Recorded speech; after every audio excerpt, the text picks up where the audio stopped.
Alberto Sánchez, sin reservas. Buenas noches. Bueno, hoy el tema es la niñez en Guatemala, que ya sabemos tantas dificultades que tienen los niños en un país como este, donde deberíamos dedicarle más tiempo. Pero esta es una realidad y sobre todo las cifras que los estudios arrojan, pues nos demuestra que estamos muy atrasados en la atención a los niños. Pero para hablar de este tema, pues me acompaña hoy un experto. Él está encargado de proyectos de Save the Children. Doctor, muchísimas gracias por aceptar y estar acá. ¿Podríamos hablar un poco en qué consiste este estudio que se acaba de realizar y creo que abarca toda América Latina, ¿verdad? Sí, muchas gracias. Primero, antes que nada, gracias a Guatevisión, que sabemos que hablar acá es hablarle a millones de personas en el país, tanto las personas que están en los municipios como las personas que toman decisiones en este país, y creo que es importante poder compartir los hallazgos que se hicieron en función de el lanzamiento de los Objetivos de Desarrollo Sostenible, que plantean algunos desafíos a nivel mundial.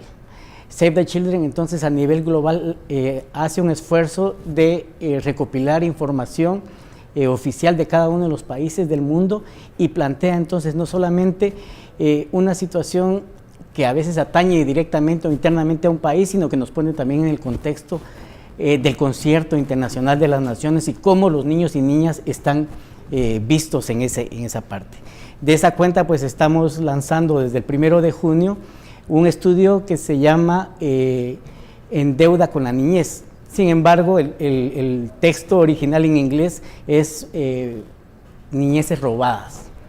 Y esto lo que quiere decir es que se ha hecho una recopilación de 8 indicadores globales que nos miden qué tan pronto un niño deja de ser niño o pierde esa capacidad que tiene de disfrutar un ciclo de vida importante, porque por cuestiones que están fuera de su alcance, fuera de su entorno, y que es el Estado y todos los que estamos alrededor de la niñez los que deberíamos de ser garantes de que esto se cumpla. En el caso de Guatemala, ¿este estudio qué arroja, doctor Cabrera? Bueno, lo que nos pone es que 29 niños por cada 1000 menores de 5 años morirán. Estamos hablando de 46.3% de niños con desnutrición crónica, que 22% de niños están fuera de la escuela cuando deberían estar estudiando, que casi un 20% de niñez entre 7 y 14 años está trabajando en lugar de estudiar. También nos dice que 80 de cada 1000 niñas que tienen entre 15 y 19 años está contrayendo matrimonio, y que hay un gran número de niñas embarazadas que tienen, digamos, una repercusión no solamente en terminar su niñez tempranamente, sino en la perpetuidad de la pobreza. Hay 2 indicadores también que son muy fuertes, y ese es el tema de la exposición de la niñez a la violencia y la niñez migrante. Entonces, estos 8 indicadores reflejan a nivel global cuáles son las condiciones en las que los niños y niñas tienen que transitar por esa etapa o ese ciclo de vida, y cómo los gobiernos deberían de ir avanzando para que esto vaya mejorando cada vez más. ¿Estos informes llegan a las autoridades de los gobiernos o qué se hace con estos datos?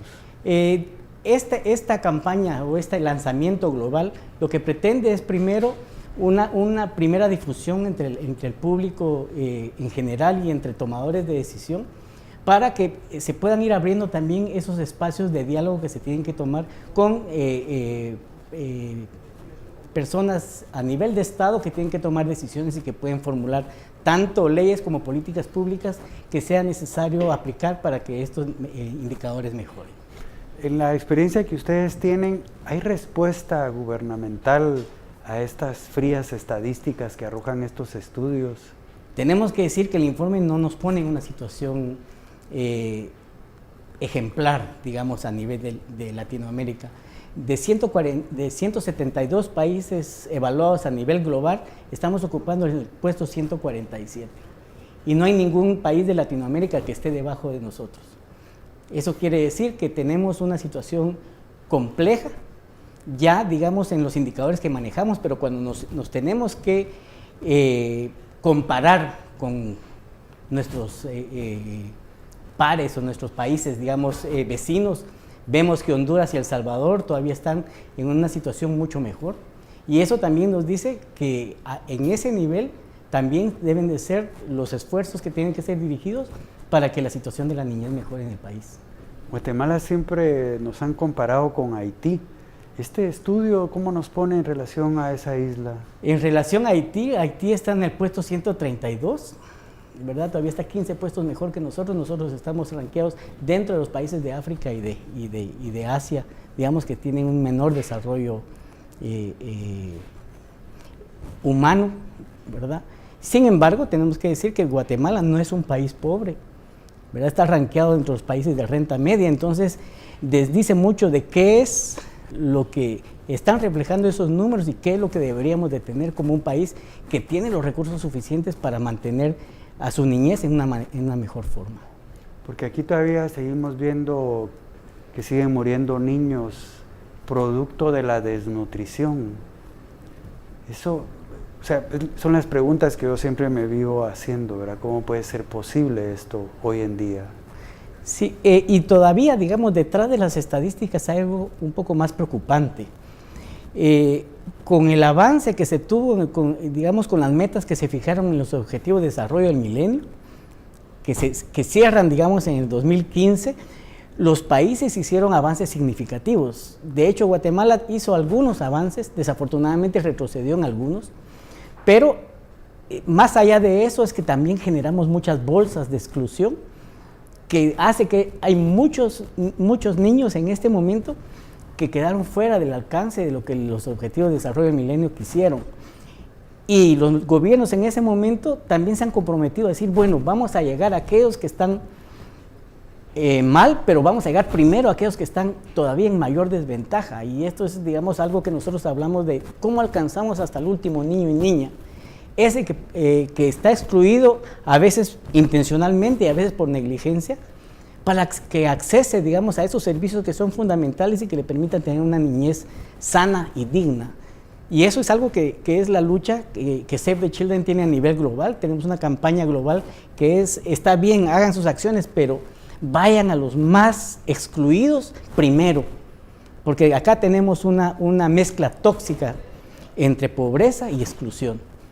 Hay gente que no tiene acceso, no va a sobrevivir, no se va a educar, no va a tener oportunidades por quién es y dónde vive. Quién es en función del grupo étnico al que vive, al sector de exclusión al que ha sido marginado y dónde vive, porque la ruralidad es la que trae, digamos, más estos bolsones a los que nosotros queremos ponerle la atención y queremos decirle a los gobiernos, miren, es necesario que se invierta, es necesario que se alcance, porque no solamente es tener un presupuesto. Celebramos, digamos, que en el gobierno abierto en este momento hayan sectores, por ejemplo, de la educación, de la exclusión de niños con discapacidad y todo, donde se les está asignando nuevos recursos que antes de pronto no había, pero todavía no terminamos de encontrar esos mecanismos que nos permitan llegar con eficacia a esos sectores que es necesario que en este momento los involucremos al desarrollo. Bueno, estamos con el doctor Roberto Cabrera. Bueno, él es subdirector de programas de Save the Children y ya lo están ustedes escuchando. No es un invento de los periodistas cuando denunciamos estas situaciones tan duras que están viviendo, sobre todo, uno habla la niñez, el futuro. Bueno, disculpen, millones de niños en este país no tienen ningún futuro porque no tienen ni siquiera el presente. Vamos con los patrocinadores y regresamos en un momento para seguir hablando de este tema que de verdad impacta por esos resultados tan dramáticos que muestra este estudio.